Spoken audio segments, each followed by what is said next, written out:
আসসালামু আলাইকুম প্রিয় শিক্ষার্থীরা, আজকে আমরা যে ভার্সিটি সম্পর্কে জানবো সেটি হচ্ছে হাজী দনেশ বিজ্ঞান ও প্রযুক্তি বিশ্ববিদ্যালয়। এটি কিন্তু র্যাঙ্কিং এ বেশ ভালো একটা পর্যায়ে আছে এবং তোমাদের অনেকে ড্রিম থেকে এই ভার্সিটিতে পড়ার, যদিও এটি গুচ্ছতে আছে কিন্তু এখানে কিছু কিছু ব্যতিক্রম রুলস থাকে।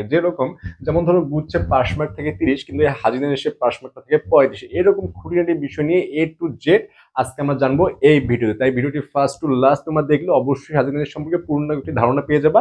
এবং যারা যারা এখন আমার চ্যানেলটি সাবস্ক্রাইব করনি অবশ্যই সাবস্ক্রাইব করে এরকম আপডেটগুলো পেতে পাশেই থাকবা।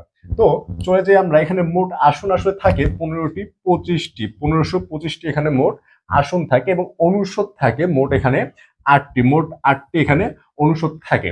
এবং যে আবেদন যোগ্যতা, সেই আবেদন যোগ্যতার দিকে যদি আমরা দেখি তাহলে দেখতে পারবো যে এসএসসি 20, 21 অথবা 22, 20, 21 অথবা 22 হইলে, এবং যদি তোমাদের এইচএসসি 23 এবং 24 হয় তাহলে তোমরা হাজী দনেশে অর্থাৎ গুচ্ছে অ্যাটেন্ড করে হাজী দনেশে এক্সাম দিতে পারবা, অর্থাৎ হাজী দনেশের জন্য অ্যাবিলিটি থাকবে।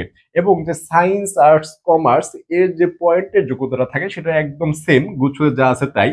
যে সায়েন্সে 3.50 করে 8.00 লাগবে, এবং যারা আর্টসে আছে 3.00 করে 6.00 লাগবে টোটাল, এবং যারা কমার্সে আছে এদের জন্য 3.00 করে 6.50 টোটাল লাগবে। এটা গুচ্ছর মতোই সেম। এবং এখন আমরা দেখবো যে গুচ্ছ এবং হাজী পার্থক্যটা আসলে কোথায়। দেখো, এটা গুচ্ছের মধ্যেই থাকবে, এটা গুচ্ছতেই থাকবে, কিন্তু এখানে পাস মার্ক গুচ্ছ যেটা আমরা জানি যে 30 পেলেই পাস মার্ক হয়ে যায়, 30টা পাস মার্ক। এবং হাজী দনেশের যে পাস মার্ক সেটা তোমাকে 35 পেতে হবে ভাইয়া। 35 তুমি যদি না পাও তাহলে তুমি হাজী দনেশে অ্যাপ্লাই করতে পারবা না, অর্থাৎ তোমাকে এখানে ন্যূনতম 35 পেতে হবে। এটাই তো এখানে হাজী দনেশের পাস মার্ক। এটাতেই হচ্ছে ব্যতিক্রম গুচ্ছ এবং হাজী দনেশের মধ্যে।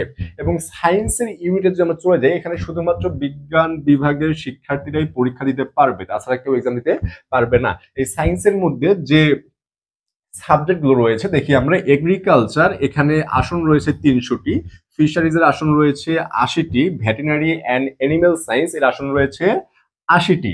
এখন এই 3 সাবজেক্ট যদি তুমি পেতে চাও তাহলে আবার কিছু কন্ডিশন দেওয়া রয়েছে। সেগুলো কি কন্ডিশন? তোমাকে এইচএসসি তে অবশ্যই বায়োতে 3.50 পেতে হবে, বায়োতে 3.50 পেতে হবে, এবং জিএসটি তে তোমাকে মাইনাস পাওয়া যাবে না, অর্থাৎ -50 বা -2 এইরকম মার্ক পাওয়া যাবে না, অর্থাৎ মাইনাসে থাকা যাবে না। তাহলে তুমি এই 3 সাবজেক্টে অ্যাপ্লাই করতে পারবা। এরপরে কম্পিউটার সায়েন্স, এখানে 3টি সাবজেক্ট রয়েছে, মোট আসন থাকবে 150টি। এবং ইঞ্জিনিয়ারিং অনুষদ, এখানে 5টি সাবজেক্ট রয়েছে, এখানে মোট আসন থাকবে 200টি। এর জন্য আবার কি কন্ডিশন দেওয়া রয়েছে? এর জন্য কন্ডিশন রয়েছে তোমাকে এইচএসসি তে ম্যাথে 3.50 পেতে হবে, এবং জিএসটি তে ম্যাথে অ্যান্সার করতে হবে, ম্যাথ দাগাতে হবে। ম্যাথ না দাগালে এই দুইটির সাবজেক্ট তুমি চয়েস দিতে পারবা না, কম্পিউটার সায়েন্স এন্ড ইঞ্জিনিয়ারিং অনুষদ। এবং লাস্টে যেটি বিজ্ঞান অনুষদ, এখানে 4টি সাবজেক্ট রয়েছে। 4টি সাবজেক্ট কি কি? 4টি সাবজেক্ট যেমন কেমিস্ট্রি, ফিজিক্স, ম্যাথ এবং স্ট্যাটিস্টিক অর্থাৎ পরিসংখ্যান। এখানে কেমিস্ট্রিতে এবং ফিজিক্সে সিট থাকবে 65টি করে, এবং ম্যাথ এবং স্ট্যাটিস্টিক অর্থাৎ পরিসংখ্যানের সিট থাকবে 70টি করে। এখন কেমিস্ট্রি তুমি যে পেতে চাও এর জন্য কন্ডিশন দেওয়া রয়েছে। কি কন্ডিশন? তোমাকে এইচএসসি তে অবশ্যই কেমিস্ট্রিতে 3.50 পেতে হবে, এবং গুচ্ছতে জিএসটিতে ম্যাথে অ্যান্সার করতে হবে, জিএসটিতে ম্যাথে অ্যান্সার করতে হবে, না হলে তুমি কেমিস্ট্রি চয়েস করতে পারবা না। এরপর যে ফিজিক্স, ম্যাথ এবং স্ট্যাটিস্টিক এর 3টা কন্ডিশন কি দেওয়া হয়েছে? এইচএসসি তে ম্যাথে 3.50 পেতে হবে, ম্যাথে 3.50 এইচএসসি তে, এবং জিএসটি তে ম্যাথ উত্তর করতে হবে, অর্থাৎ ম্যাথ দাগাতে হবে। যদি তুমি না দাগাও তাহলে তুমি কিন্তু এখানে এই 3টা সাবজেক্ট চয়েস করতে পারবা না। এইরকম কন্ডিশন দেওয়া রয়েছে সায়েন্সের ইউনিট। এখন আমরা দেখব মানবিক এবং ব্যবসায় শাখা অর্থাৎ আর্টস এবং কমার্সের জন্য কি কি কন্ডিশন এবং কি কি সাবজেক্ট দেওয়া রয়েছে। যদি আমরা মানবিকের গ্রুপটা দেখি, এখানে তোমার সবাই গ্রুপ যে চেঞ্জ করে পরীক্ষা দেয় সেটাও তোমরা পারবা। এখানে দেখো ইংরেজি রয়েছে, যেটি খুবই ডিমান্ডেবল সাবজেক্ট। এখানে তোমার আসন থাকবে 70টি, ইংরেজিতে 70টি, সমাজ বিজ্ঞান এখানে 70টি, এবং অর্থনীতি এটিও কিন্তু ভালো একটি সাবজেক্ট, এখানেও তোমার 70টি, ডেভেলপমেন্ট স্টাডিজ এখানে তোমার সিট থাকবে 35টি। এখন তোমার কন্ডিশন কি? তুমি যে ইউনিটের পরীক্ষা দাও কি কন্ডিশন লাগবে? এইচএসসি তে ইংরেজিতে তোমাকে 3.00 পেতে হবে, অবশ্যই 3.00 পেতে হবে, কিন্তু জিএসটির কোনো স্পেসিফিক কন্ডিশন এখানে দেয়া নাই। এরপরে সি ইউনিট, যেটা আসলে কমার্সের ইউনিট, এখানে দেখো অ্যাকাউন্টিং, এখানে তোমার সিট থাকবে 50টি, ম্যানেজমেন্ট এরও সিট হচ্ছে 50টি, মার্কেটিং এটারও সিট হচ্ছে 50টি, ফিন্যান্স এখানেও সিট রয়েছে 50টি। এখন এখানের কন্ডিশন কি?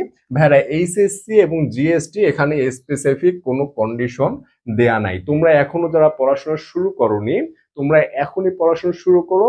আমি বলতেছি তোমরা একটা না একটা ভার্সিটিতে সিট পেয়ে যাবা। তোমরা যদি এখনো পড়াটা স্টার্ট করতে পারো ভালো হবে। তাই সময় নষ্ট না করে পড়াশোনা স্টার্ট করে দাও, এবং তোমাদের যদি এই ভার্সিটির সম্পর্কে কোনো কোশ্চেন থেকে থাকে অবশ্যই কমেন্টে জানাবা, আমি রিপ্লাই দেওয়ার ট্রাই করবো। এবং তোমার পরবর্তীতে কিরকম ভিডিও চাও, কোন ভার্সিটি নিয়ে তোমরা ভিডিও চাচ্ছ অবশ্যই জানাবা, আমি সেই ভার্সিটি সম্পর্কে বিস্তারিত জানিয়ে দেওয়ার ইনশাল্লাহ ট্রাই করবো। তো আজ এই পর্যন্তই, দেখা হবে আবার আগামী কোনো নিউ ভিডিওতে।